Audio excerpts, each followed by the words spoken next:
Bonjour à toutes et à tous et merci de vous être connectés à notre webinar aujourd'hui sur la diversité, sur l'inclusion, sur la transparence des salaires. Vous allez voir qu'on ne va pas que parler de transparence des salaires, on a des choses super intéressantes à partager aujourd'hui.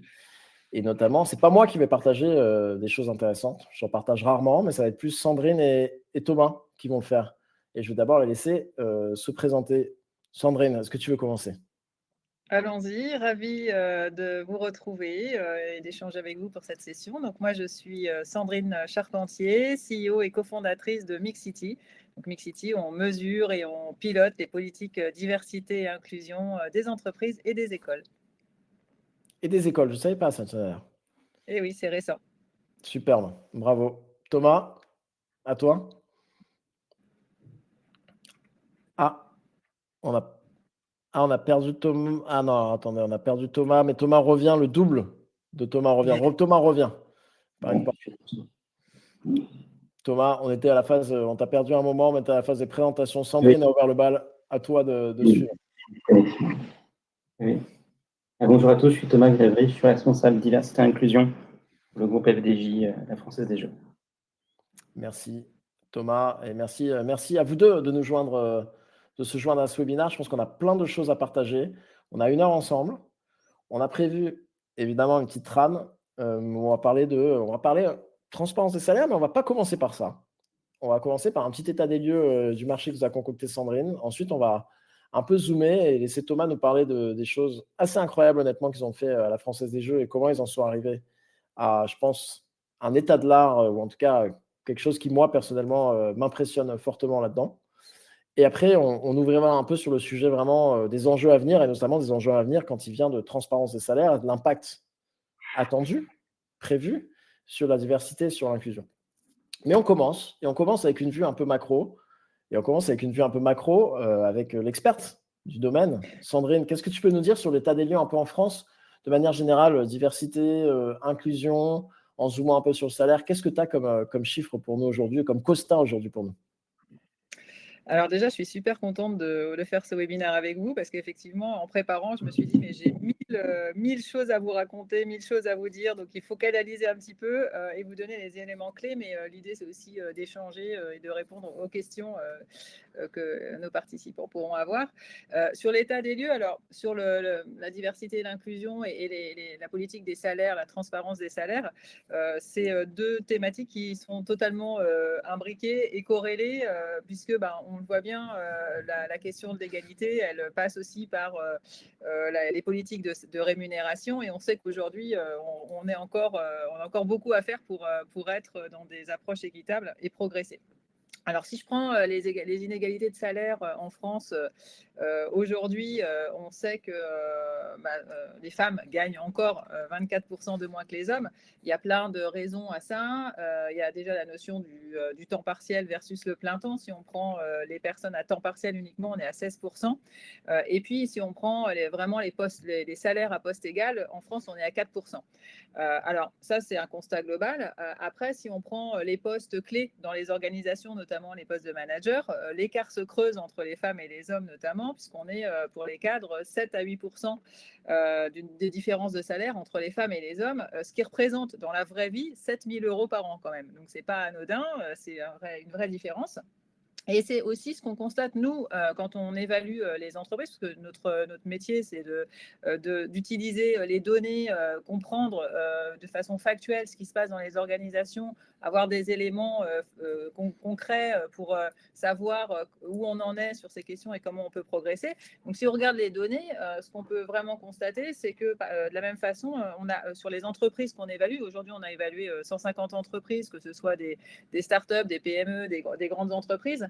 On est à peu près sur ces mêmes écarts, en fait. On est à 3,80% d'écart de salaire constaté chez les entreprises de plus de 500 employés et Poste 4% égal, c'est ça.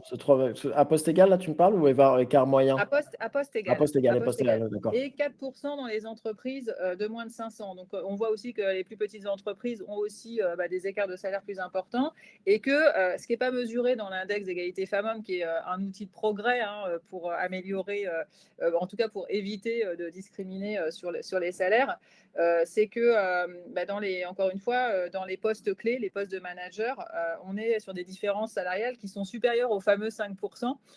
Qu'attend l'État, le gouvernement avec l'index d'égalité femmes-hommes, puisque quand on est au-dessus de 5%, logiquement, on doit aussi faire en sorte de rectifier et de proposer des solutions, d'améliorer et des dispositifs qui vont permettre de rectifier le tir. Et on reviendra sur la directive, mais là, pour résumer, parce que tu donnes beaucoup de chiffres qui sont super pertinents. Écart moyen constaté sur le marché, 24%. Quand on enlève le facteur de temps de travail, le fait que les femmes sont plus souvent à temps partiel, travaillent plus souvent à temps partiel que les hommes, on arrive à 16%. Quand on zoome sur les écarts de salaire au même poste, c'est 4%, mais c'est des écarts de salaire qui sont accrus pour les postes cadres et qui sont accrus pour les postes de manager. C'est bien ça, hein. Et tout ça, en fait, c'est les salaires, la grille des salaires, et on va en parler. Je ne vais pas vous inonder de chiffres, mais ce que je veux dire, c'est qu'il y a les grilles de salaire, il y a les programmes de salaire, et puis il y a la vraie vie. Et la vraie vie, c'est quoi? La vraie vie, c'est plein de petites choses insidieuses qu'on a du mal à appréhender si on n'a pas des éléments d'analyse et de data pour se mettre au travail et s'améliorer. C'est par exemple la question de la parentalité, bon, on en reviendra tout à l'heure, et le décrochage énorme au moment de l'arrivée d'un premier enfant dans l'évolution de carrière des femmes et la rémunération des femmes, évidemment. Il y a la question des aidants aussi, où on sait que 60% des aidants sont des aidantes et que, pareil, quand on est à un certain stade de sa vie dans des contraintes et une charge mentale importante, peut-être qu'on décroche un peu aussi de certaines opportunités de carrière. Il y a l'invisibilité des femmes seniors dans l'entreprise, où on sait que les femmes se placardisent plus et trouvent moins leur place aussi dans les organisations aujourd'hui encore, quand elles sont à 50 ans, alors peut-être que les hommes continuent de progresser plus vite aussi. Et tout ça, en fait, c'est un ensemble de choses. La mixité des métiers aussi. On sait que les femmes sont dans des métiers qui sont moins rémunérés, ce qu'on appelle aussi communément une sorte un peu de plafond. Paroi de verre Paroi de verre et pour les représentations et plafond pour le. Ouais. Mais un plancher un peu collant qui fait que on a du mal aussi à aller vers les métiers les plus rémunérateurs. En fait, c'est plein de choses qui définissent une politique salariale et une politique d'égalité professionnelle femmes-hommes et qui vont impacter les salaires. Donc, c'est pas un sujet facile à appréhender. C'est pas que des rééquilibrages, des enveloppes qui vont permettre de rééquilibrer les salaires, les inégalités. C'est important, bien sûr. Mais c'est aussi plein de petites choses et de programmes qu'il faut mettre en place pour, dans la vraie vie, aider à aller vers plus d'inclusion et plus d'égalité des opportunités. Alors déjà, c'est un super point. On va rentrer dans un exemple à temps réel, des exemples à temps réel de programmes qui peuvent aider à créer un contexte plus inclusif dans une entreprise, et notamment quand on en parlera avec Thomas. Je rebondis sur 2 points. Un point général, j'ai oublié de le dire, mais tous les participantes et participants aujourd'hui, vous pouvez poser vos questions dans le chat. On prendra les questions en continu ou à la fin. On aura un temps dédié pour les questions, mais s'il vous plaît, posez le maximum de questions pour le rendre le plus interactif. Et maintenant que j'ai dit ça, je reviens sur ce que tu disais, c'est un point important. C'est que ça attire beaucoup l'attention, ces écarts de salaire homme-femme, et ce chiffre faramineux de 24%, ou même si on le réduit à 16% en enlevant la paramètre du temps de travail, à juste titre, mais que la solution à ces écarts-là se trouve la majorité du temps, pas forcément dans la politique salariale. Mais le sujet, comme tu mentionnais, de plafond de verre, le sujet de plafond de verre, c'est comment on fait en sorte que les femmes évoluent au même rythme que les hommes dans l'entreprise. Le déséquilibre des charges parentales, qui est une des hypothèses avancées pour les écarts de salaire supérieurs, notamment dans les populations cadres, comment on fait en sorte que l'équilibre de charges parentales soit plus présent. Et si on fait ces choses-là, où la représentation des femmes dans les postes les plus rémunérateurs, ou le plus de représentation des hommes dans les métiers les moins rémunérateurs potentiellement, en tout cas un meilleur équilibre, c'est des décisions et des actions qui ne sont pas liées au salaire directement, mais que qui auront de l'impact dans le salaire. Et en fait, c'est souvent important. C'est souvent une conséquence de salaire, de mots plus profonds, Et le plus gros impact qu'on peut avoir sur les écarts de salaire hommes-femmes sont souvent pas dans les salaires et dans les politiques salariales, mais sont souvent dans les actions qui sont en amont. Pas que, pense. ouais. Je te laisse reprendre parce que tu étais encore en train de parler d'autre chose, mais c'était vraiment important de le dire. On va zoomer sur le sujet des salaires un peu plus aussi après, mais beaucoup des actions dont on va parler qui impactent le salaire Oui, ont leur cause ailleurs. oui, et il y a des choses aussi sur, nous, ce qu'on constate sur, les augmentations de salaire, qui sont encore aujourd'hui, hein, même s'il y a des rectifications qui se font, parce que l'avantage de l'index égalité femmes-hommes, ça a permis, de comprendre un petit peu, où on en était sur ces questions d'équilibre, et de rectifier le tir. Donc effectivement, de prévoir des enveloppes rectificatives pour réaligner des écarts de salaire. Mais quand même, aujourd'hui, dans les entreprises qu'on évalue, on a une moyenne de 0,5% quand même encore d'augmentation en faveur des hommes. Et on a 65% des entreprises qu'on évalue qui ont des augmentations plutôt en faveur des hommes. Donc ça reste quand même aussi aujourd'hui, finalement, encore un challenge, encore des choses à améliorer, encore des progrès à faire. Alors évidemment, c'est un chiffre et il faut l'expliquer au regard de plein de contextes et d'éléments d'analyse. Donc on ne peut pas stigmatiser les entreprises sur ces questions-là, mais c'est vrai que la question des politiques d'augmentation est encore une fois corrélée à tout ce que j'ai dit juste avant. Quand on sait par exemple que sur le congé maternité, il y a 30% des femmes qui sont mères qui sont en temps partiel, par exemple, ça a un impact aussi sur le fait de réduire le potentiel de capital humain qu'on peut avoir quand on est moins présent dans l'entreprise. Et quand on est moins présent dans l'entreprise, il y a des biais qui font que finalement, est-ce qu'on est jugé comme quelqu'un qui mérite une augmentation ou qui mérite d'évoluer autant que d'autres qui sont très présents et très engagés et très visibles? Toutes ces questions sont vraiment à traiter avec la prise en compte de plein de paramètres, en fait. Donc, c'est intéressant de le noter. Et puis, un dernier petit point, quelque chose qui est flagrant et qu'on a constaté et qu'on trouve chez Mixity parce que on analyse la perception des employés sur le fait de se dire est-ce que les politiques de rémunération, est-ce que les politiques de promotion, d'augmentation sont perçues comme étant plus favorables pour les hommes ou plus favorables pour les femmes.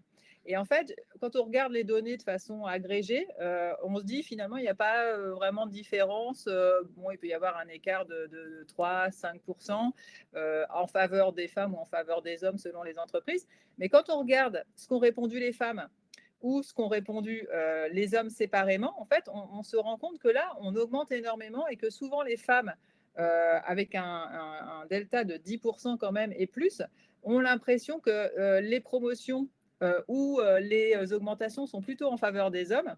Et quand on demande aux hommes, ils ont l'impression dans les mêmes organisations que les promotions et les augmentations sont plutôt en faveur des femmes et que dans certains postes clés, on embauche plutôt des femmes parce qu'en ce moment, il y a cette notion aussi de favoriser la représentation des femmes dans les postes clés. Donc en fait, il y a cette perception aussi dont il faut tenir compte, dont c'est une data importante et qui fait que peut-être que les politiques de promotion, les politiques de rémunération sont mal comprises et ont besoin d'être mieux réexpliquées par la direction générale, par les équipes RH pour dire voilà ce qu'on fait, la transparence aussi de nos approches de rémunération, de nos politiques, de nos grilles de salaire et de la façon dont on promeut les équipes chez nous pour que justement on comprenne un peu mieux et qu'on ait plus confiance en tant qu'employé en les politiques menées et le ressenti des opportunités égales de promotion ou d'évolution dans l'organisation. Et ça, c'est quand même assez impressionnant. On a même des entreprises qui sont avec des différences d'écart de 30% de perception de promotion qui sont plutôt en faveur des hommes ou plutôt en faveur des femmes. C'est énorme en fait. Donc il y a un vrai sujet autour de ça, de la perception de l'égalité, de l'équité des politiques de promotion et de rémunération. Avant de prendre la question de Clémence, en revenant un peu en arrière sur ce que l'on disait, Thomas, je te voyais hocher la tête sur ce sujet de différence de perception d'égalité, où en fait chacun pense un peu que l'herbe est plus verte ailleurs, cette différence de perception. Est-ce que toi, c'est un constat que tu partages ou c'est un sujet que tu as vu dans certaines entreprises ou notamment dans le groupe FDJ? Je pense que c'est important aussi de prendre la perception, de consulter en fait les collaborateurs. On a mis en place un baromètre diversité chez FDJ en 2022 On va l'adresser à nouveau en 2024, au bout de 2 ans, pour un point de comparaison. Et on demande justement aux collaborateurs de déclarer la diversité selon laquelle ils considèrent relever, de façon anonyme évidemment, et en fonction de répondre à un questionnaire, comme leur sentiment individuel d'inclusion au sein du groupe et d'autres thématiques en lien avec l'inclusion. Et ça permet d'identifier justement comme ça les écarts de perception justement entre les femmes et les hommes, et en l'occurrence, pourquoi pas aussi sur les sujets de salaire. C'est Ouais. important. Et je vais rebondir sur deux points Vas-y. mentionnés. Sur le sujet de l'index EGAPRO, je confirme totalement, c'est un instrument pour comprendre. Pour moi, le score n'est pas une finalité en soi. C'est évidemment, c'est plutôt un bon point qu'on a un score qui est plutôt bon et dans le temps, depuis sa création. Mais c'est surtout comprendre tous les sous-indicateurs qui viennent composer ce score-là, comprendre ce qu'il y a derrière. Ça, c'est vraiment important pour identifier là où on a encore du chemin à faire. Ça, c'est extrêmement important. Et l'autre point que j'ai évidemment oublié, mais qui va me revenir. On a le temps que tu le retrouves. Je prends une question en attendant peut-être que ce point revienne, et en attendant que ensuite on te laisse un peu parler de votre score justement chez FDJ, ce que vous avez fait pour arriver à ce score-là. Je prends la question de Clémence. C'est vrai Clémence qui rebondit sur les différences de représentation entre les postes les plus rémunérateurs et moins rémunérateurs, donc différence de représentation homme-femme. Donc ce que l'on disait, ce que Sandrine disait, sur lequel je rebondissais, c'est les postes les plus rémunérateurs, notamment les postes dans la finance, la banque ou la tech, par exemple, sont souvent des postes plus souvent occupés par des hommes, alors que les postes, par exemple, dans les métiers de service, dans les fonctions de support, sont plus souvent qui sont moins rémunérateurs, sont des postes occupés par les femmes. Alors déjà, il y a un point qui est important là-dedans, c'est que certaines personnes disent, bon, bah, pas de chance.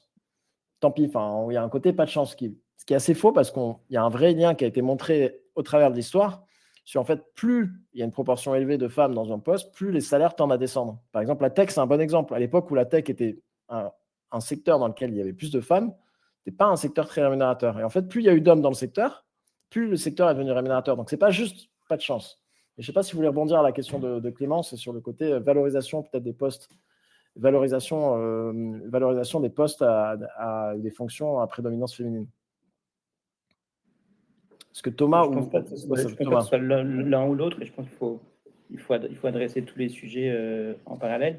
Et quand on parle de mixité des métiers, la réciproque est valable. Ce n'est pas uniquement féminiser les métiers techno, mais on a aussi, et nous chez FDJ, sur des fonctions RH, des fonctions de com, qui sont historiquement malheureusement très féminisées, on a aussi des besoins aussi de recruter davantage d'hommes.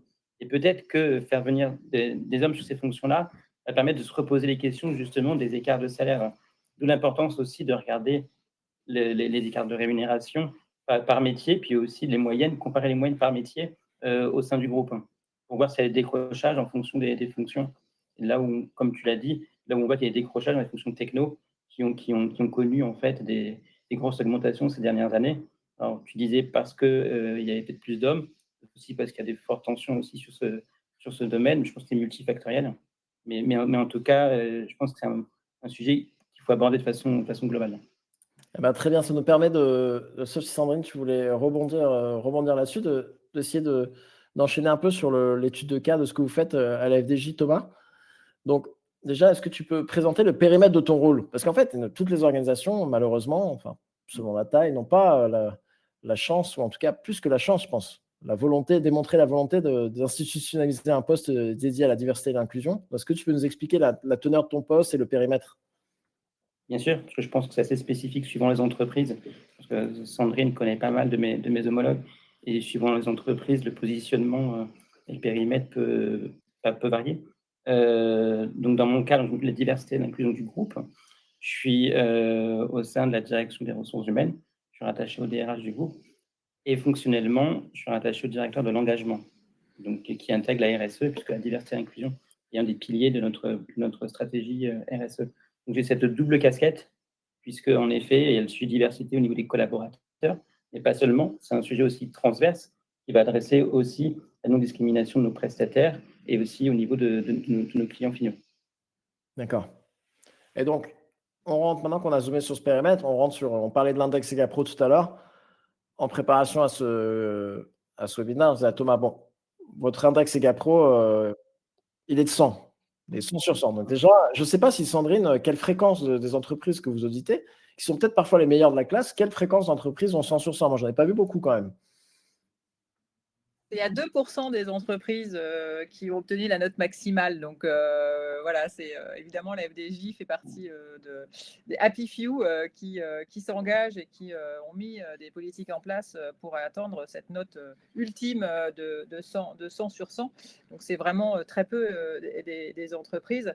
La note moyenne des entreprises, elle progresse quand même. Hein. Entre 2020 et 2024, on est passé de 84 à 88 de score moyen. Des entreprises à l'index égalité femmes-hommes. C'est ce qu'on constate nous aussi dans la moyenne des entreprises qu'on évalue. Et il faut savoir qu'en 2023, parce qu'il y a l'obligation de publier aujourd'hui aussi son score pour les entreprises de plus de 50 employés, de publier sur son site web ou de quelque manière que ce soit son score, et qu'aujourd'hui, il y a 72% des entreprises qui se conforment à la publication de leur score versus 54% en 2020. Donc, on voit que voilà, ça progresse, que les entreprises commencent aussi à bien reporter et à être transparentes sur ces index d'égalité salariale. Et les entreprises s'améliorent aussi sur leur politique d'égalité salariale, puisqu'elles sont 93% à avoir la note, on va dire, minimale attendue, qui est 75 sur 100, ou en dessous de ce score-là, on peut s'attendre à avoir des pénalités financières à hauteur de 1% de sa masse salariale. Donc, il y a des efforts qui sont faits. Après, ce que je veux dire, c'est que peut-être que je vais lancer un peu un pavé dans la mare, mais et ce n'est pas absolument pas le cas de la FDJ qu'on connaît bien, et on sait aussi que cette note correspond à des engagements réels et à des données qui démontrent cette volonté d'être équitable sur les politiques salariales. Mais il y a eu quand même récemment une première en France qui a commencé d'ailleurs par une fuite de fichiers de rémunération. Donc quand on parlera de transparence, ça peut être intéressant aussi.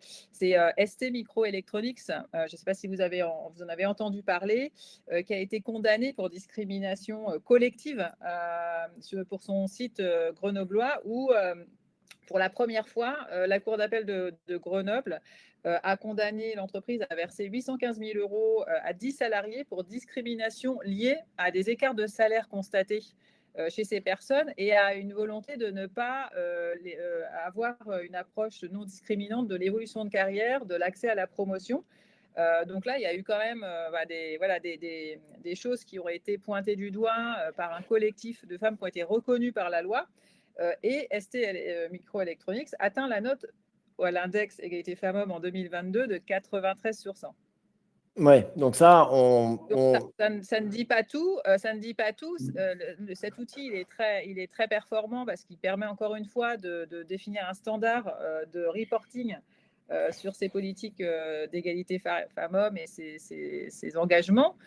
Mais en même temps, il y a, comme dans tout outil de mesure appliqué à un très grand nombre d'acteurs, parfois des failles et des choses qui peuvent être améliorées et qui ne donnent pas forcément la vue globale sur tout ce que je donnais comme information sur la vraie vie.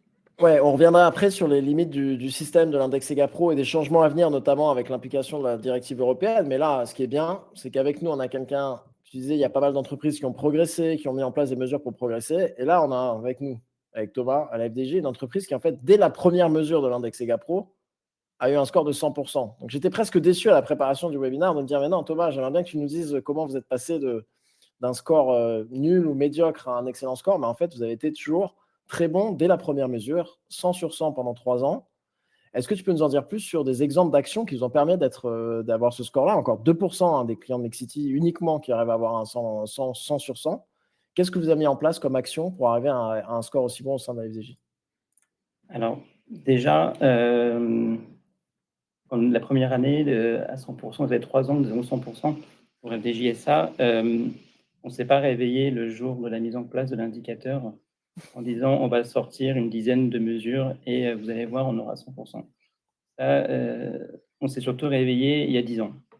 Et souvent, les entreprises nous demandent mais comment vous faites? Alors, déjà, c'est dommage qu'on nous demande, parce que ça veut dire qu'on l'entreprise a encore du chemin à faire, et je préférais qu'il y ait 3% des entreprises qui ne soient pas à 100%, plutôt que l'inverse, parce que je pense qu'on est dans un domaine où en fait être les best in class, c'est pas forcément gratifiant en fait, parce que je préférais qu'on soit tous bons sur ces sujets-là. On est évidemment fiers, ce n'est pas la récompense, mais c'est surtout, et c'est pour ça aussi que je témoigne aujourd'hui, c'est aussi à chaque fois une opportunité de partager nos bonnes pratiques. Je le fais souvent avec Sandrine, je suis souvent contacté par mes homologues, et le but c'est de partager, comme eux me partagent aussi leurs bonnes pratiques sur d'autres thématiques diversité pour lesquelles la FDJ est moins mature. Donc pour moi c'est un vrai partage, un vrai échange. Ensuite, donc, concernant l'index EGAPRO, c'est un sujet qu'on a abordé quand il y a eu la création de la fonction de diversité et inclusion, il y a quasiment 10 ans, quand on a eu l'arrivée d'une présidente, Mme Stéphane Palaise. Et le constat à ce moment-là le premier constat était qu'on n'avait pas une juste représentation des femmes au sein du management. Donc déjà, ça a été déjà un constat pour lequel on a dit il nous faut une trajectoire, il faut qu'on ait une représentativité beaucoup plus pertinente, beaucoup plus équitable au sein de la ligne managériale. Et déjà, quand on commence par ça, évidemment, ça a un impact sur la rémunération. C'est un tout, comme disait Sandrine, agir uniquement sur la rémunération et ne pas changer en fait la mixité au sein des métiers et aussi la ligne managériale, ça ne sert strictement à rien. À part allouer tous les ans une enveloppe, on ne résout pas le problème à long terme. Qu'est-ce que vous avez réussi à mettre en place pour augmenter cette parité ou égalité au sein des lignes managériales? Parce qu'en effet, pour augmenter, même déjà pour commencer en ciblant ce groupe-là, qu'est-ce que vous avez réussi à mettre en place comme action pour augmenter cette proportion? C'est ne pas discriminer. Déjà, quand on a des promotions, c'est veiller à avoir une répartition juste des promotions, pour renforcer la part des femmes dans les niveaux de fonction les plus élevés. C'est évidemment avoir une attention portée sur l'égalité salariale au moment du recrutement, déjà. Donc éviter de créer un biais aussi dès l'intégration de nouvelles collaboratrices. Et puis après, chaque année, c'est aussi responsabiliser les managers au moment de la politique salariale.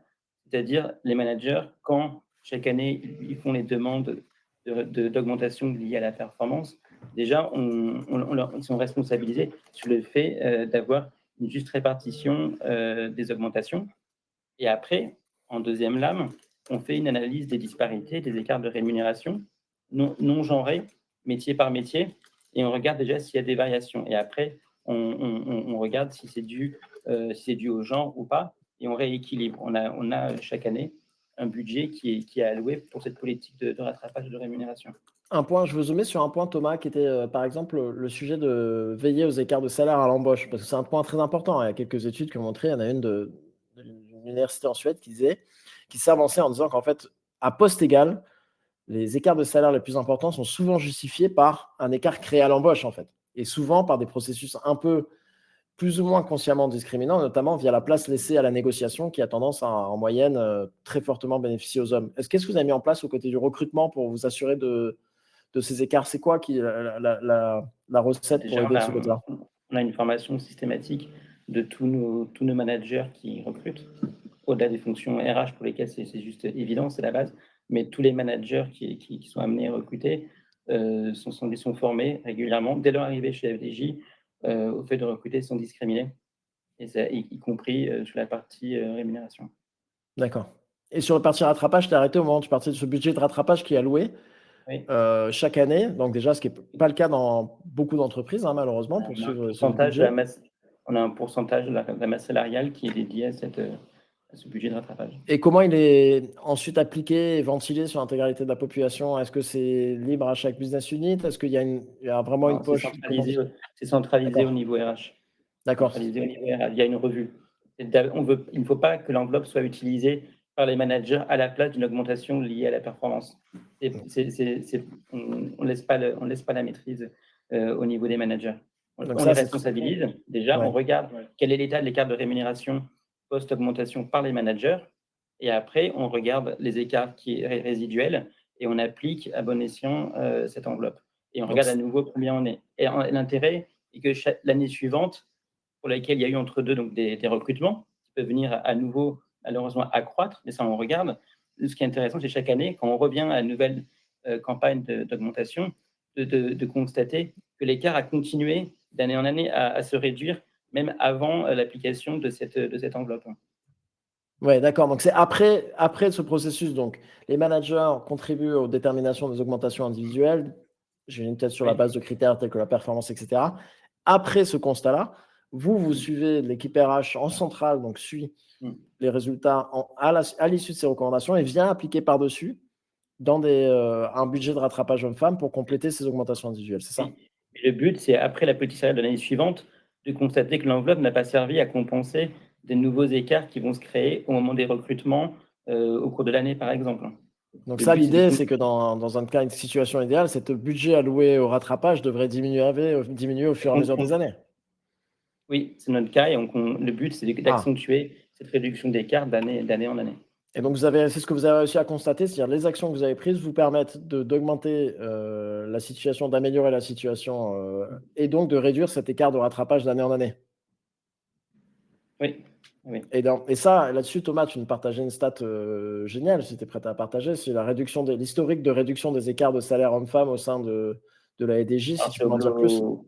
Au global, au niveau de notre siège, on était à plus de 13% d'écart il y a 10 ans. Et aujourd'hui, on est à moins de 4% d'écart. Voilà. Ce qui ne signifie pas que quand on zoome par métier, il peut y avoir encore du travail à faire. On est loin d'être parfait, mais en tout cas, on a une tendance qui est plutôt bonne et on doit continuer. Ouais, donc ça, c'est incroyable. Enfin, ce genre d'écart et d'historique de 10 ans, de passer de ce niveau de 13, je crois que tu disais 13 jusqu'à un peu moins de 4, c'est quand même incroyable. Et enfin, moi, j'ai rarement vu un tel travail pour une entreprise aussi importante, évidemment, avec autant de salariés, de réduction des écarts. Il y avait une question, j'essaie de rebondir sur quelques questions qui ont été posées. Il y a beaucoup de questions. On reprendra certaines questions à la fin. Question de Caroline, est-ce que tu peux nous en dire plus sur on reprend les augmentations post-augmentation individuelle faites par les managers, et là, on a un budget. Comment est-ce que quel est le processus, quels sont les critères utilisés pour aller déterminer sur quelle personne on va utiliser ce budget de rattrapage? Alors, j'ai pas de détails, je n'interviens pas moi directement sur ce process. Néanmoins, on va mettre dans la balance l'ancienneté, évidemment, l'âge, l'ancienneté, vraiment regarder poste par poste au niveau des pairs et regarder en termes de pourcentage, que je n'ai pas en tête, l'écart. Et à partir d'un moment, on va considérer que quand on a tous ces paramètres en tête, qu'il faut appliquer un rattrapage. D'accord. Très clair. Je reviens parce que tu as mentionné plein d'actions, ce qui était super intéressant, je trouve. Et peut-être avant de te laisser répondre à la question, je serais curieux de voir ce qu'en pense Sandrine, c'est que tu as mentionné plein d'actions qui sont au recrutement. On essaie de se préoccuper à ne pas créer des écarts qu'on doit rattraper par la suite. C'est la notion de panier percé. Si on fait que réparer les écarts, mais qu'on continue de créer de l'inégalité à l'embauche, c'est un travail un peu sans fin. Mais tu as mentionné ça, tu as mentionné à l'embauche, au moment des revues de salaire, avec ce budget de rattrapage, au moment des promotions. Donc, il y a vraiment, c'est dans tout le cycle de vie de l'employé, si on prend un peu le cycle de vie de l'employé au niveau RH, que vous essayez d'agir pour plus d'égalité. Sur le côté promotion, donc là, tu as dit, c'est super intéressant parce que je pense que beaucoup d'entreprises, malheureusement, ne suivent pas ce critère. C'est de mesurer le taux de promotion, le taux de vélocité de promotion entre hommes et femmes, de voir à quelle fréquence ou quelle proportion de femmes et d'hommes sont promus chaque année en fait, au sein du groupe. C'est ça, c'est un indicateur que vous sentez suivre. Et peut-être que Sandrine, soit Thomas, je te laisse répondre et Sandrine rebondir là-dessus. Oui, on peut répondre à part que oui, évidemment, on le suit. Déjà, c'est une obligation au niveau de l'indicateur. Donc, je ne pourrais pas te dire qu'on ne le suit pas alors qu'on a plutôt un bon score. Non, mais c'est de le suivre de manière proactive pendant les campagnes de revue et les campagnes de promotion. J'aurais dû préciser, parce que oui, c'est un des indicateurs qui est suivi, mais c'est-à-dire la plupart des gens reportent dessus. Et c'est mince, il faudra qu'on fasse un truc l'an prochain, alors que les entreprises qui sont plus en avance de phase là-dessus le suivent pendant la campagne, pendant ces campagnes de promotion, le suivent en temps réel avant d'acter les décisions, plutôt que de le faire. Chaque promotion est forcément analysée. Ouais. Ok. Sandrine, tu veux rebondir là-dessus? Je voulais juste souligner qu'effectivement, l'écart de répartition des promotions est un des critères de l'index égalité femmes-hommes. Donc, les entreprises sont tenues de mesurer le nombre de promotions femmes et le nombre de promotions hommes et de s'assurer que voilà, on est sur un équilibre, y compris sur les augmentations. Alors, sur les augmentations, on est sur des nombres. Donc, il faut s'assurer qu'on a un taux d'augmentation femmes-hommes qui est équitable, équivalent possible. Après, il n'y a pas la notion de combien on augmente les personnes. Donc, si on augmente 10 femmes et 10 hommes, et 10 femmes à 1 euro et 10 hommes à 1000 euros, c'est pas des choses qui sont aujourd'hui tracées dans les analyses, mais ce que font aussi les équipes en interne dans la volonté aussi de s'assurer justement que les écarts de salaire n'augmentent pas dans le temps, mais sont bien suivis, sont bien maintenus. Ouais, et ça, c'est un point sur lequel j'allais revenir, c'est parce que vraiment sur le côté promo, c'est-à-dire que pendant les campagnes, plutôt que de le faire après coup, disons que des entreprises comme la FDJ, c'est un indicateur clé de suivi de la diversité et de l'inclusion. C'est pas un reporting qu'on fait à la fin de l'année où on se dit, ah mince, on a été nul, on va agir l'an prochain. C'est des critères qui sont suivis en continu, qui sont suivis pendant la campagne, et notamment ces critères de quelle est l'augmentation dans la campagne actuelle en cours, l'augmentation moyenne des hommes, l'augmentation moyenne des femmes, potentiellement par catégorie socio-professionnelle, potentiellement par job grade quand ça existe. C'est les indicateurs qu'il faut suivre pour arriver à avoir une politique salariale, je pense, équitable pendant la campagne, au-delà de l'obligation de reporting. Oui. Est-ce que Thomas, tu veux nous en dire plus sur la partie, peut-être, on en a parlé rapidement tout à l'heure, le côté, en fait, comment casser le plafond de verre. Le plafond de verre, le phénomène qui tend à avoir de moins en moins, plus on monte dans les strates de l'organisation, en moyenne, dans toute entreprise confondue, de moins en moins de femmes. En fait, plus on monte dans la pyramide hiérarchie ou dans la hiérarchie des entreprises. Qu'est-ce que vous avez des exemples d'actions qui ont été mis en place à la FDJ pour aider à briser en fait ce plafond de verre? Je pense qu'au-delà des mesures RH, pour aider indirectement à briser ce plafond de verre, c'est avoir des actions d'engagement au quotidien de tous les collaborateurs, de toute la ligne managériale, des dirigeants aussi de l'entreprise. Je pense que ça doit être vraiment quelque chose qui infuse en fait dans toute l'entreprise.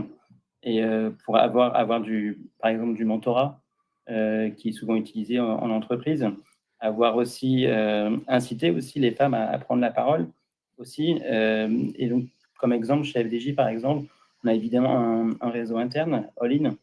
C'est un réseau de collaboratrices et de collaborateurs, et ça, j'y tiens, il y a 25% d'hommes. Il y a 180 personnes dans ce réseau qui font des actions toute l'année pour justement inspirer les femmes, leur montrer des rôles modèles, pouvoir sensibiliser aussi sur des thématiques qu'on oublie souvent en entreprise, mais qui participent indirectement, mais sensibiliser contre le sexisme ordinaire. Ça, c'est important. Puis s'adresser aussi à toutes les femmes aussi, parce que souvent on oppose hommes et femmes, mais je pense que c'est aussi intéressant d'avoir une approche intersectionnelle et de s'adresser à toutes les femmes et tous les hommes, peu importe leur orientation sexuelle, leur origine, et ça, c'est leur âge aussi surtout. Et ça, je pense que c'est important d'avoir une approche et de ne pas cantonner uniquement à quelque chose de manichéen, hommes et femmes. Chez FDJ, on essaie d'avoir des actions au quotidien pour que ça devienne quelque chose vraiment où tous les collaborateurs se sentent concernés et le sujet d'égalité femmes-hommes n'est pas une contrainte en fait. Pas une contrainte, on ne doit pas être étonné quand il y a une femme qui devient un manager ou directrice ou qui est promue au comité de direction. Et c'est pour ça que tout à l'heure, j'insistais sur le fait que ça fait 10 ans qu'on travaille dessus. C'est quelque chose qui se fait. Voilà. Ça passe aussi vers l'engagement externe aussi de FDJ. On a un fort engagement sur le sport avec une équipe cycliste féminine. On connaît bien l'équipe masculine, mais surtout aussi féminine. Et on s'y intéressait à un moment où ce n'était pas du tout médiatisé, et ça allait davantage via le Tour de France Femmes. On a aussi une équipe d'athlètes, la LG Sport Factory, des athlètes olympiques, paralympiques, avec une forte proportion de femmes. Et c'est important aussi de montrer qu'on s'investit aussi dans la société et pouvoir inspirer aussi les collaborateurs et de montrer que c'est un vrai engagement à tous les niveaux en fait, de l'entreprise et même en dehors de l'entreprise. Et ça participe aussi à inspirer toutes les collaboratrices. Et ça, alors, je rebondis sur ce que tu dis, Sandrine, je vois bien avoir ton point de vue. Là, si je résume, c'est qu'en effet, moi, avec mes questions, je posais des questions très ciblées, mais tu as raison de ramener le sujet sur, en fait, c'est pas une action à un moment sur un critère, par exemple, de l'index EGAPRO, c'est de créer une culture de la diversité et de l'inclusion qui est assez holistique, qui concerne l'interne, qui concerne aussi l'impact externe que vous pouvez avoir, et c'est ce que vous faites en fait depuis des années. Et en fait, création de cette culture va avoir des impacts indirects un peu partout dans l'organisation. Je pense qu'à long terme, avoir un pack de mesures RH avec un budget dédié et poser des contraintes je pense que c'est pas du tout viable à moyen et long terme. Ouais, et donc ça veut dire, donc je reprends, et en plus ça répond à deux questions qu'on a eues, et notamment une question de Laurine, je crois, sur le côté, c'est pas que des actions ciblées, c'est pas que l'égalité, l'inclusion côté critères hommes-femmes, il y a plein d'autres critères. Et c'est là, ça dépasse ce cadre-là. Et Sandrine, tu veux peut-être rebondir là-dessus, vu la mission de Mixity, probablement. Oui, oui, effectivement, dans l'approche justement de ce qu'on va regarder sur comment une organisation est engagée sur l'inclusion, sur l'égalité des chances, sur la diversité, c'est tout un ensemble on va dire, de paramètres et d'éléments qui vont construire une vraie culture et une volonté dans le temps, évidemment, de construire une politique qui va permettre à chacun et chacune, avec ses singularités, de se développer dans une organisation et de pouvoir contribuer, être un moteur de progrès comme tout le monde. Donc on va regarder, évidemment, il y a les salaires, mais si on prend l'égalité femmes-hommes, on va regarder toutes ces questions de mixité des métiers, de politique d'équilibre des temps de vie, tout ce qui est fait justement sur la promotion et l'évolution de carrière pour favoriser la mixité.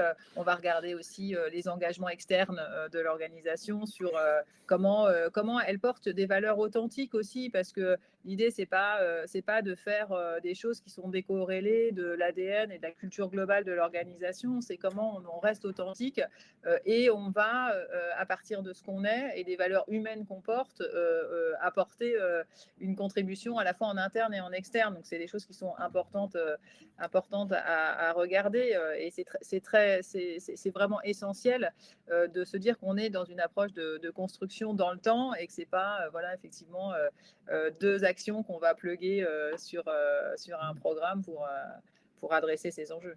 Alors, super intéressant. Donc ça, c'est quand même la conclusion. Et en fait, la conclusion, avant de repartir sur le sujet un peu salaire, transparence des salaires, moi, ce que j'entends, le point principal de ce que dit Thomas et ce que tu dis, Sandrine, c'est un travail de fond. C'est pas une action dans le temps, c'est une culture à créer, c'est un système à créer, un ensemble d'actions qui couvrent plusieurs populations, qui couvrent un ensemble de solutions internes comme externes, qui vont contribuer à une culture de diversité et d'inclusion, qui vont amener. On a perdu Virgile, qui ne devrait pas tarder à revenir. Chacun son tour.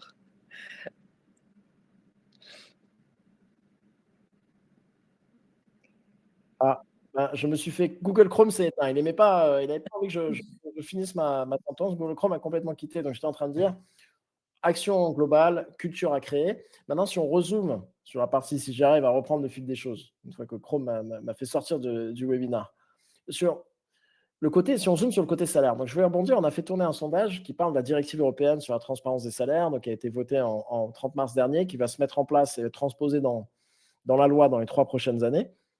Il y a un élément de cette directive qui est déjà le côté, l'obligation de reporter sur son écart de salaire moyen entre hommes et femmes, et l'obligation, si celui-ci est de plus de 5%, de mettre en place un plan d'action conjointement avec le représentant du personnel. Donc déjà, on disait, Thomas le disait, la FDJ, en dessous de 5%. Donc la FDJ, ça va. On a posé les questions, là, à vous les participants, de dire, au sein de notre entreprise, est-ce que l'écart moyen entre les salaires des femmes et des hommes est supérieur ou inférieur à 5%? Il y en a 32% qui ne savaient pas. On a 50% qui disent oui. Nous, quand on a regardé parmi nos clients, figure, on pense que c'est à peu près au moins 82% des clients qui seraient impactés par avoir un écart de salaire supérieur à 5%. Et on a plutôt des bons élèves, je pense, chez Figure, parce que notamment notre écart de salaire à poste égal est 2%, inférieur, un peu inférieur aux 4% générique. Donc ça, cette obligation-là, je ne sais pas, Sandrine, donc Thomas, vous êtes OK, aucun problème vu la culture que vous avez créée, ce que vous avez réussi à faire. Sandrine, toi, qu'est-ce que tu penses de l'impact de cet élément de la directive sur le marché français et l'impact que ça va avoir sur les entreprises qui vont être, beaucoup d'entre elles vont être concernées par cette obligation de reporting et ces écarts de salaire hommes-femmes plus de 5%? Oui, alors moi, déjà, ce que je veux dire, c'est que pour moi, c'est encore une fois un outil de progrès, cette directive. C'est vraiment ce qui va permettre d'avoir un moyen de réduire les inégalités, parce que la transparence, ça permet déjà de regarder ce qui se passe et de prendre conscience aussi des données qui permettent de se mettre au travail. Donc toujours, le fait de constater des choses, c'est aussi pour l'action. Donc ça, c'est important de le souligner et de le dire. C'est un outil qui va vraiment permettre d'améliorer les écarts de rémunération. Et oui, enfin, nous, on est en France, on est quand même assez paré à ces questions-là, puisque l'index d'égalité femmes-hommes, il existe déjà, il est déjà appliqué, je le disais tout à l'heure, chez 60, on va dire 72% ou 73% des entreprises qui jouent le jeu et qui déclarent et qui déjà communiquent. Après, on va aller encore plus loin pour reporter, être transparent de façon globale sur les écarts de salaire. Et c'est une bonne chose parce qu'en fait, on sait qu'en France, c'est un sujet tabou, la rémunération. Mais quand on questionne les employés sur les salariés sur ce sujet-là, c'est plutôt quelque chose qui est perçu comme un facteur de confiance. La transparence, ça apporte la confiance parce que on comprend un peu mieux comment sont faites les choses, comment sont prises les décisions, comment les politiques RH sont équitables. Donc, ça apporte toujours du plus que de s'engager à communiquer de façon transparente, apporter aussi des preuves de ce qu'on fait. Se rendre compte d'écart, c'est encore une fois le premier moyen de prendre des actions correctives. Donc, ce n'est que positif. Et ça améliore le climat social. Ça permet aussi de se poser moins de questions. Justement au moment du recrutement ou au moment des entretiens annuels d'évaluation, que d'avoir des éléments très clairs, très concrets, très factuels qui permettent d'orienter les politiques de salaire. Donc, c'est de la rassurance, c'est de la méthode, c'est du cadre et ça permet aussi finalement de se sentir plus en confort, qu'on soit manager ou qu'on soit employé. Donc, ça n'est que positif, en fait. Ouais, et ça, je rebondis là-dessus. Donc, transparence comme vecteur de confiance, c'est ce que tu dis, c'est ça? Et transparence comme vecteur d'égalité. Parce que donc, si on revient sur la directive européenne, c'est une directive qui vient d'un groupe de travail sur comment résoudre le sujet de l'égalité salariale homme-femme, un groupe de travail au Parlement européen. Et donc, ils ont dit, la directive qui en découle, c'est une directive sur la transparence comme vecteur de création d'égalité. Et ça, c'est intéressant parce qu'on vous a posé la question à quel point est-ce qu'on pense que la transparence des salaires va pouvoir contribuer à réduire les écarts de rémunération. Vous êtes assez unanime pour dire qu'en tout cas, ça va y contribuer. 3 personnes ne disent pas du tout. Les autres sont plus ou moins, mais globalement, plutôt enthousiastes à l'idée que ça va contribuer à les réduire. Ce qui est intéressant, c'est qu'il y a des études qui montrent déjà que dans certains pays où il y a de l'implémentation de telles lois, par exemple au Danemark il y a quelques temps, ça a conduit à une réduction des inégalités de salaire. Ce n'est pas que théorique, ça a conduit à une réduction des inégalités. Et ce qui est intéressant, c'est en moyenne, ça a conduit en fait en ralentissant les augmentations en moyenne des hommes et en accélérant les augmentations moyennes des femmes pour combler cet écart. Et c'est amené à une réduction des écarts hommes-femmes, on l'a vu, et donc il y a de fortes chances de croire que ça va être le cas aussi sur le marché français, parce que au-delà de la réduction de l'affichage obligatoire de ces écarts de salaire hommes-femmes, et que si plus supérieur à 5%, l'obligation de mise en place d'actions, rappelons que dans cette directive, il y a l'obligation de publier les éléments, les fourchettes de salaire et les obligations de publier des stats sur qui est présent dans quelle fourchette de salaire, dans quel quartier de salaire, et pas que le salaire, parce que tout le monde, des premières réactions que j'ai eues de pas mal de gens, c'est « Ok, donc en fait, les salaires, ça va être harmonisé, mais les bonus, où il y a une forte discrimination aussi sur les bonus, vont cacher de cette discrimination. » Mais non, la directive, Sandrine, c'est pas que les salaires. Implique, ouais, tout à fait. Donc ça va, toutes le les variable gens aussi. Le variable aussi.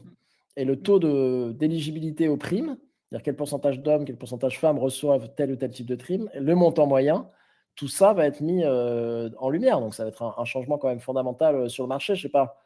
Thomas, toi, vous devez être évidemment moins inquiet, mais je ne sais pas quelle est ta position, ton sentiment par rapport à ces changements à venir, les lois à venir autour de la transparence des salaires.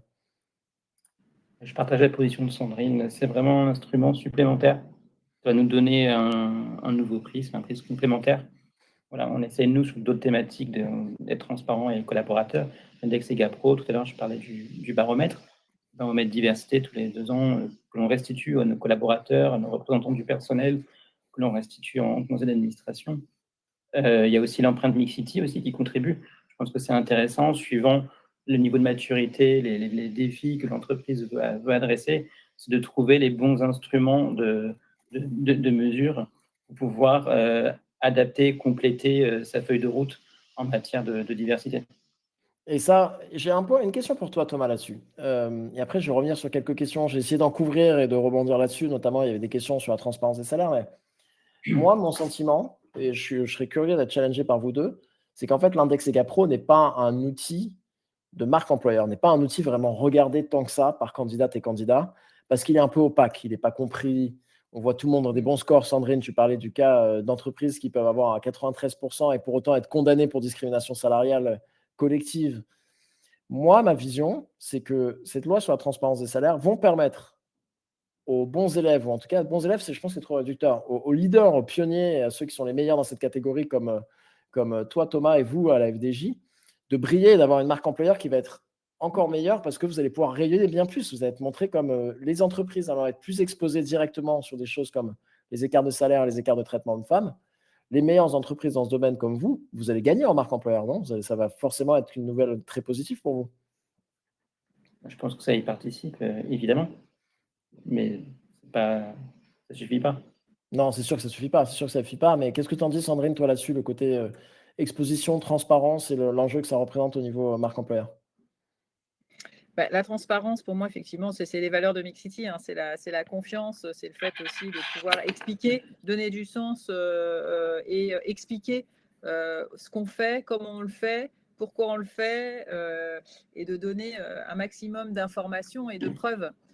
Donc, plus on va aussi communiquer, et c'est vraiment le sens aussi aujourd'hui à plein de niveaux de reporting financier et extra-financier auxquels les entreprises se soumettent de plus en plus. Et ça donne aussi des informations marché parce que Virgile, tu es bien placé pour le savoir, mais ça permet aussi d'avoir finalement des pratiques et des informations qui vont permettre aussi de mieux se situer, mieux aussi appliquer des politiques salariales qui correspondent à des réalités marché selon les types de postes, les types de missions, les secteurs, etc. On parlait tout à l'heure de revaloriser les métiers dits féminins ou les métiers qui ne sont pas aujourd'hui suffisamment reconnus pour leur utilité. Et tout ça, ça va contribuer finalement à aborder ces grandes questions sociétales. Moi, je veux souligner quand même que ce n'est pas anodin. Cette année, en 2023, le prix Nobel d'économie, c'est une femme, alors il y en a très peu, on le sait, mais le prix Nobel d'économie, c'est une femme qui l'a obtenu, qui est Claudia Golding. Et Claudia Golding, elle a été nommée prix Nobel d'économie pour ses travaux sur les inégalités salariales femmes-hommes. C'est un vrai sujet de société. C'est un sujet profond, en fait, qui concerne tout le monde, les hommes et les femmes, qui impacte la vie au travail, la vie à la maison. Et ça, je rebondis là-dessus, ce n'est pas des travaux qui ont été publiés en plus récemment, c'est des travaux historiques qu'elle avait publiés, mais qui sont mis en lumière maintenant parce que ça devient un sujet de société. Voilà. Donc, c'est un sujet de société parce que le travail, on sait que c'est un facteur aussi important de vivre ensemble et de faire société. Et ça impacte toutes nos vies et avec cette notion d'équilibre, de temps de vie, de représentation des rôles et des genres dans la société qui est très important. Donc, c'est un vrai enjeu et un enjeu de progrès.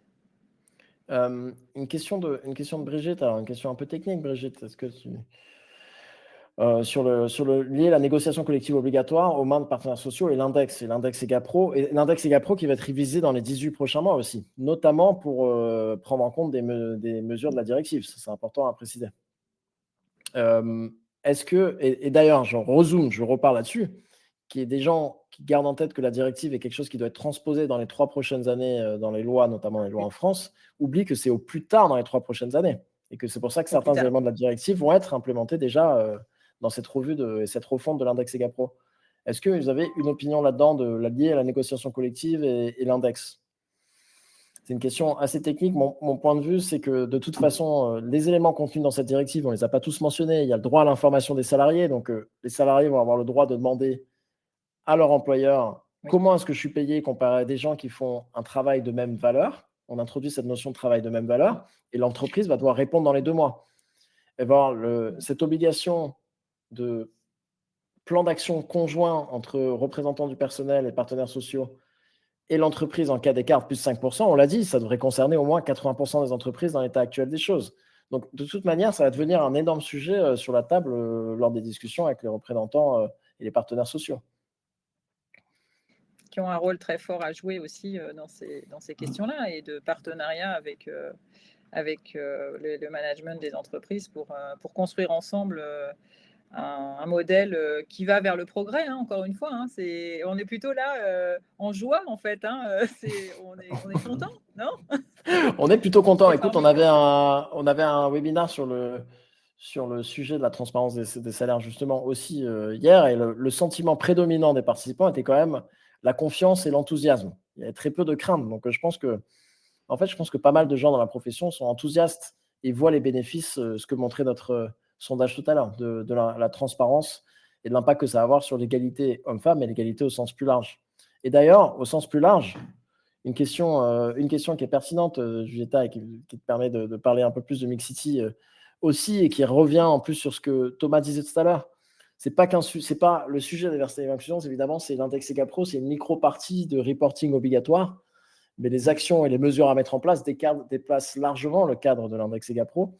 Et comment est-ce que vous, Mixity, vous aidez des entreprises et quels exemples d'indicateurs vous suivez pour aider les entreprises?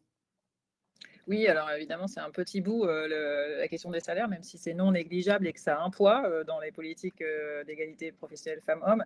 Ce qu'on va, nous, analyser, ça va pour les grandes entreprises jusqu'à près de 200 critères. Hein, donc, on va aller regarder beaucoup de données RH, beaucoup de programmes, de dispositifs, d'actions mises en place par les entreprises pour montrer qu'elles mettent des moyens en œuvre sur la diversité et l'inclusion. Donc, on va aller regarder ce qui se passe en matière d'égalité femmes-hommes, de handicap, d'origine sociale et ethnique dans l'organisation, d'âge, parce que l'âge aussi est un vrai sujet aujourd'hui dans les entreprises, et puis d'orientation sexuelle, identité de genre. Donc, on va aller évaluer un ensemble de données, de critères, d'éléments qui vont nous permettre de faire un score de maturité qui montre un état des lieux à un instant T, et surtout avec notre volonté de donner des clés pour progresser, des bonnes pratiques.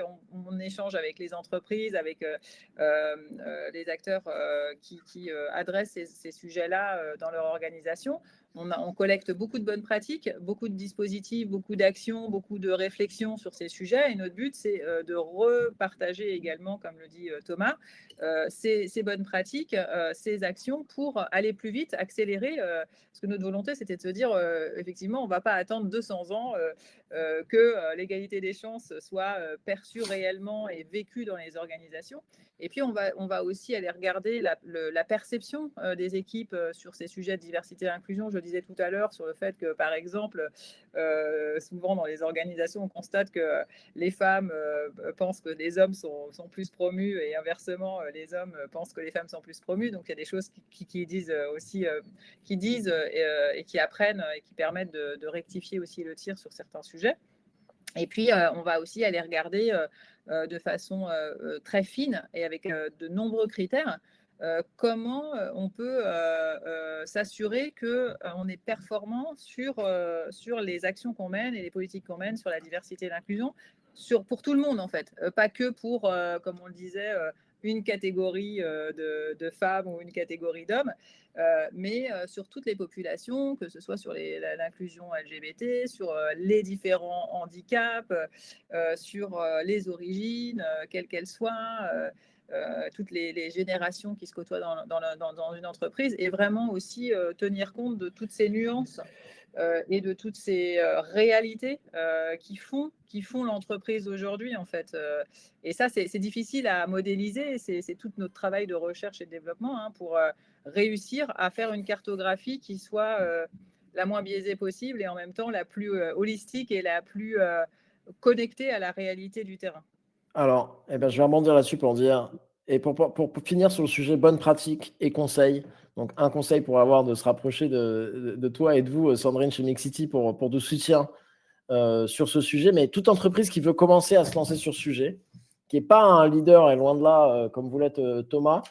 Thomas, toi, tu leur dis quoi à une entreprise qui dit, bon, nous, ça y est, on veut s'attaquer au sujet diversité et inclusion, on n'a peut-être pas été bon par le passé, on commence par quoi? Tu nous as partagé pas mal d'éléments, mais est-ce que toi, pour finir ce webinaire sur une note actionnables, quel conseil tu donnerais à ces entreprises-là? Qu'est-ce que tu leur dirais?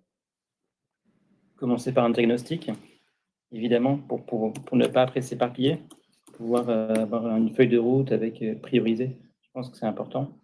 Et après, faire preuve de patience et de résilience. Comme je l'ai montré, c'est pas un sujet qui va se craquer en un an, malheureusement. Donc, diagnostic, on mesure, on fait une feuille de route et on a la patience et la résilience, comme tu l'as montré. On finit sur ce superbe exemple. Je le rappelle, parce que moi, je trouve que c'est vraiment le plus fascinant. FDJ, on est passé de 13% à moins de 4% d'écart homme-femme en 10 ans. Donc, c'est justement, c'est pas en 6 mois, c'est pas en claquement de doigts. C'est en créant une culture de diversité et d'inclusion. C'est en ayant un diagnostic récurrent. Et c'est en mettant en place pas mal d'actions dont on a parlé dans ce webinaire. Merci Thomas, merci Sandrine, merci à tout le monde de vous être connectés sur ce webinaire. On a débordé d'1 minute. J'espère que ça vous a été utile, enrichissant, informatif et actionnable. Et je souhaite à tout le monde une superbe fin de journée et une superbe fin de semaine. Merci beaucoup.